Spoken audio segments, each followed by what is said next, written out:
दर्शक बंधु आमरी कथा चैनल को स्वागत करुच्ची। आज भिडियो अच्छी एक हृदय विदारक कहानी। बासर राति सीमा जानवा पाइला जे तार स्वामी जड़े पुरुष नुहति। सेतेबेले सीमार पाद तलु माटी खसीगला। ता मुंड उपरे सते जेमती आकाशटा छिंडी पड़ुथिला। धूलिसात होईगला ता स्वप्नर भविष्यत। सेही मुहूर्त ही बदलीगला सीमा जीवनर गतिपथ। नवविवाहित स्वामी और शाशु घर को नहीं घर संसार करने केते आशा करथिला से, किंतु ए कौन हला। 22 वर्षर झील सीमा कॉलेज जीवन ही से राजेश नामक युवक को भल पाई बसथिला, किंतु भिन्न जातिर होइथिबारु परिवारर स्वीकृति मिली नथिला। राजेश मध्य देखिबाकू सुंदर बलिष्ठ चेहरा, उच्च शिक्षित, घरर आर्थिक परिस्थिति खूब स्वच्छल। सेमाने परस्पर को बहुत भल पाउथिले। सीमा को स्त्री रूपे पाइबाकू राजेश जेमती पागल भली चाहि बसथिला, किंतु सीमार बापा माँ एही प्रस्ताव को रोकठोक मना करदेले। कौनसी परिस्थिति रे राजेश सहित तांको झियो सीमार बाहागर होई परिबो नहीं। ए प्रस्ताव को सेमाने विरोध कले। परिवारर निष्पत्ति को ही सीमा को ग्रहण करबाकू पड़िबो। एटा ए घरर आभिजात्य। सीमार किंतु एका जिद, जदि से विवाह करिवो केवल राजेश को ही विवाह करिवो। किंतु सीमार बापा सीधा सीधा शुणई देले जे से तांकर जणे बाल्य बंधु को पुओ दीपक सहित सीमा को बाहा देबा पई कथा दैछंती। ए प्रस्ताव को झियो सीमा सीधा सड़क प्रत्याख्यान करदेला एवं राजेश को बाहा हबो बोली जिद धरी बसिला। एहा परे बापा कहिले, ठीक अछि, तू जदि राजेश को विवाह करिवो, तू जदि मो प्रस्ताव रे राजी न हबु ताहले मो आत्महत्या करिदेबी। बाहाघर दिन तू मो शब देखिबू। शब। घोर संकट रे पड़ीगला सीमा। कौन करिवो? से कौन ता प्रेम पई निजर बापा को हराई बसिबाकू चाहिबो? से दिन राति सारा बसी कांदुथिला सीमा। शेषरे निज बापा मां को प्रस्ताव रे राजी होई दीपक सहित बाहा हबा पई सम्मति जणाईदेला। बापा माँ खूब खुशी होई गले एवं बाल्य बंधु को पुओ दीपक सहित बाहागर करदेबा पई आयोजन करि चलले। सीमार बोऊ ताको आश्वासना देई कहिले, तू मन दुख करना मा। दीपक भलिया पिला भाग्ୟରେ थिले मिले। दीपक भलिया पिला सहजरे मिलिबेनी। खूब भल पिला से, भल व्यवहार तार, घरर किछि अभाव नाही। दीपक तते खूब भलरे रखिबो। दीपक को नहीं तो नुआ संसार सुखमय हेबो।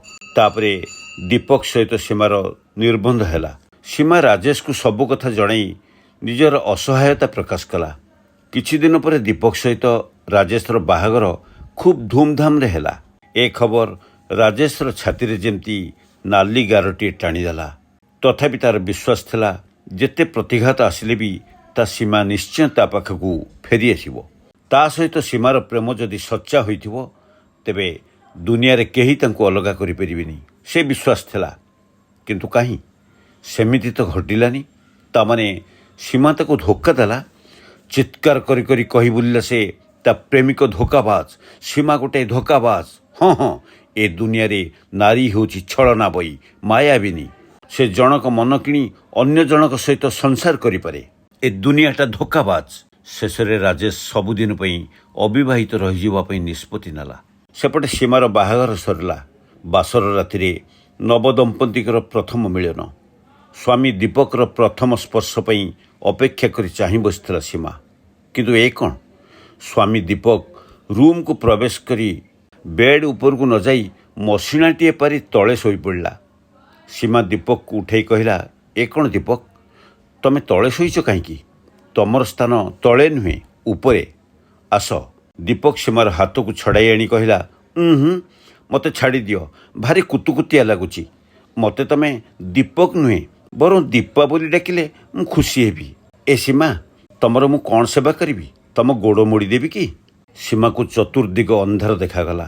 सेही मुहूर्त ही सबु सत कथा जना पड़ीगला। सीमार स्वामी दीपक जड़े पुरुष नुहति, से जड़े अणपुरुष, जड़े किन्नर। ए कथा जानिबा परे सीमार आउ धैर्य रहिलानी। भो भो होई कांदिबाकू लागिला राति सारा। काहेकि एते बड़ कथा गोपन रे रखा जाइथिला? काहेकि ता जीवन को बर्बाद कर दियागला? सीमा केवल ता भाग्य को दोष देवा व्यतीत तार आउ किछि उपाय नथिला। सीमार बापा एक कथा जानिबा परे विचलित होई जाइथिले, अनुताप भी करुथिले। ଦୀପକ ଯେ ଜଣେ କିନ୍ନର ଏ କଥା କାହିଁକି ତାଙ୍କ ବାଲ୍ୟବନ୍ଧୁ ଲୁଚାଇଥିଲେ। ସେ ଜାଣି ଜାଣି ନିଜ ଝିଅର ଜୀବନଟିକୁ ନଷ୍ଟ କରିଦେଲେ। ପରଦିନ ସୀମା ରାଜେଶକୁ ଫୋନ୍ କରି ସବୁ କଥା ଜଣାଇଲା। ତାକୁ ଟିକେ ସାହାଯ୍ୟ କରିବା ପାଇଁ ରାଜେଶ ପାଖରେ ହାତ ପତାଇଲା। ରାଜେଶ କିନ୍ତୁ ସୀମା ଉପରେ ପ୍ରତିଶୋଧ ପରାୟଣ ନ ହୋଇ ନିଜର ମହନୀୟତା ପ୍ରକାଶ କଲା। ସୀମା ଆଡ଼କୁ ହାତ ବଢ଼ାଇଦେଲା। ତାପରେ ସୀମା ନିଜ ମଥାରୁ ସିନ୍ଦୁର ପୋଛିଦେଲା, ହାତରୁ ଶଙ୍ଖା କାଢ଼ିଦେଲା ଏବଂ ଶାଶୁଘରୁ ବାହାରି ଏକ ମୁହାଁ ହୋଇ କୁଆଡ଼େ ଚାଲିଲା। ଏହା ଦେଖି ଶାଶୁଘର ଲୋକେ ଆଶ୍ଚର୍ଯ୍ୟ ହୋଇଗଲେ। ବୋହୂକୁ ସେମାନେ ଅଟକାଇବାକୁ ଚେଷ୍ଟା କଲେ ବି କାହାରି କଥା ଶୁଣିଲାନି ସୀମା। ନା, ସେ ଆଜି କାହାରି କଥା ଶୁଣିବାକୁ ବାଧ୍ୟ ନୁହେଁ। ସେଠାରୁ ସୀମା ଯାଇ ନିଜ ଗାଁ ମୁଣ୍ଡ ମନ୍ଦିର ପାଖରେ ପହଞ୍ଚିଲା। ସେଠାରେ ତା ପ୍ରେମିକ ରାଜେଶ ଅପେକ୍ଷା କରି ରହିଥିଲା। ରାଜେଶ ଆଗରେ ସୀମା ପୁଣି ହାତ ଯୋଡ଼ି ସବୁ କଥା କହିଲା, ନିଜର ଅସହାୟତା ପ୍ରକାଶ କଲା, ରାଜେଶକୁ କ୍ଷମା ମାଗିଲା। ରାଜେଶର ବଡ଼ ପଣିଆ ଏହା ଯେ ସେ ଏପର୍ଯ୍ୟନ୍ତ ସୀମାକୁ ଟିକେ ବି ଭୁଲ ବୁଝିନଥିଲା। ଏପର୍ଯ୍ୟନ୍ତ ବି ସେ ସୀମାକୁ ଭଲ ପାଉଥିଲା। ପଛ କଥା ସବୁ ଭୁଲିଯିବାକୁ କହି ନିଜ ପ୍ରେମିକା ସୀମାକୁ ସେ କୋଳେଇ ଆଣିଲା। ମଥାରେ ସିନ୍ଦୁର ପିନ୍ଧାଇ ଗଳାରେ ଢାଙ୍କିଦେଲା ଫୁଲର ମାଳ।